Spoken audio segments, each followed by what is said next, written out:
Da sind wir wieder von Mona Lisa, zurück aus der Sommerpause und wir freuen uns auf Sie. Heute mit diesen Themen. Mitschuldig, warum Frauen bei sexuellem Missbrauch häufig wegschauen. Bedrohlich, warum die Gletscherschmelze in Grönland uns alle betrifft. Gefährlich, warum das Internet uns so verwundbar macht.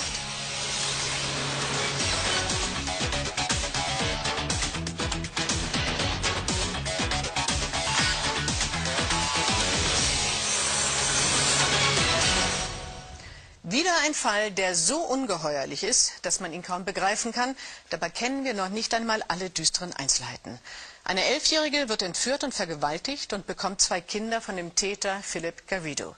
Der versteckt allesamt auf seinem Grundstück. Erst nach 18 Jahren fliegt das Verbrechen auf. Mittäterin und Mitwisserin, Komplizin von Anfang an, ist seine Frau, die er offenbar völlig unter Kontrolle hat.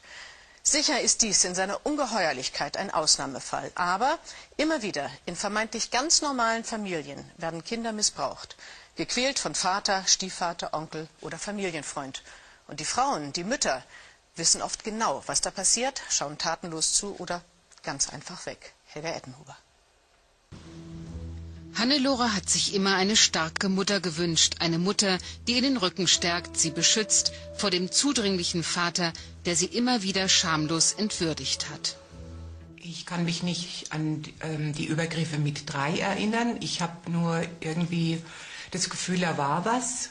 Und erinnern kann ich mich, als ich 8 war. Ich musste mit ihm im Bett schlafen und meine Mutter schlief vor dem Bett auf dem Boden.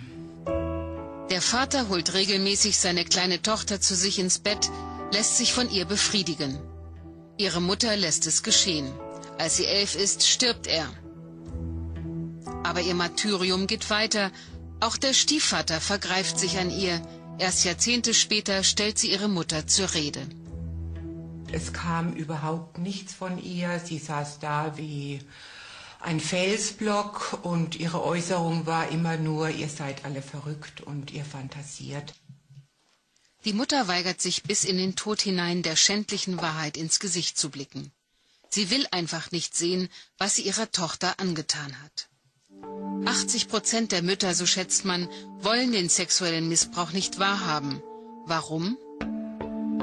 Die Mehrzahl dieser Mütter ist selbst sexuell missbraucht worden, hat Gewalt in unterschiedlichen Formen erlebt und haben diesen Missbrauch und den Schmerz, der damit verbunden ist, die Ängste, die damit verbunden sind, die Einsamkeit, das Misstrauen, haben das von sich abgespalten. Auch Hannelore hat ihre Gefühle, das Geschehene, verdrängt. Erst als sie 50 ist, beginnt sie nach dem Verschütteten zu graben, legt in verschiedenen Therapien den sexuellen Missbrauch bloß und stellt erschüttert fest, dass sie sich genauso verhalten hat wie ihre Mutter. Meine Tochter kam im Alter von 9 Jahren auf mich zu und hat mir erzählt, sie will nicht mehr zum Opa, weil er ihr immer in die Unterhose langt. Und ich habe sie weiter zum Opa gehen lassen. Sie, die selbst jahrelang missbraucht wurde, lässt es zu. Wie konnte das geschehen? Ich habe es vergessen, sofort. So habe ich es in Erinnerung. Tut mir auch entsetzlich leid. Jährlich werden nach Schätzung des Bundeskriminalamtes 300.000 Kinder sexuell missbraucht. Und viele Mütter verdrängen dies. Warum? Solange der sexuelle Missbrauch tabuisiert wird innerhalb der Familie und das heißt auch von mitwissenden Familienangehörigen tabuisiert wird, so lange kann er weitergegeben werden und zwar über mehrere Generationen. Hannelore hat bei ihrer Tochter wiederholt, was ihre eigene Mutter ihr angetan hatte. Sie konnte die Tochter nicht schützen, weil sie selbst nicht beschützt worden war, weil die schreckliche Wahrheit verdrängt wurde. Alles, was Hannelore tun konnte, war, sich bei ihrer erwachsenen Tochter zu entschuldigen. Also eigentlich möchte sie darüber nicht reden und sagt, sie kommt damit zurecht, ohne da näher nachzuschauen oder irgendwas dafür zu machen. Jährlich werden 16.000 Strafanzeigen wegen sexuellen Missbrauchs erstattet. Die Dunkelziffer ist sehr viel höher. Schauplatz ist immer wieder die Familie. Um den Gewaltkreislauf zu durchbrechen, ist therapeutische Hilfe nötig. Warum?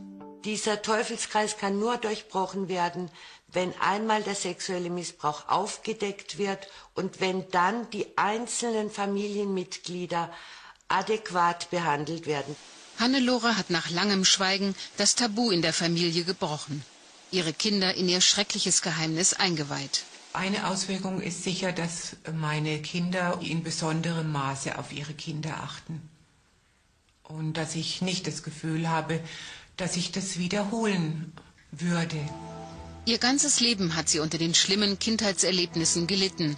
Sie könne nun mit ihnen leben, aber sie niemals überwinden. Hannelore hatte den Mut, mit uns zu reden. Sehr viele Menschen sind auf unterschiedliche Weise von sexuellem Missbrauch in der Familie betroffen, wagen aber nicht, sich jemandem anzuvertrauen. Vielleicht hilft Ihnen ein Blick auf unsere Internetseite. Ja, das Netz, Segen und Fluch.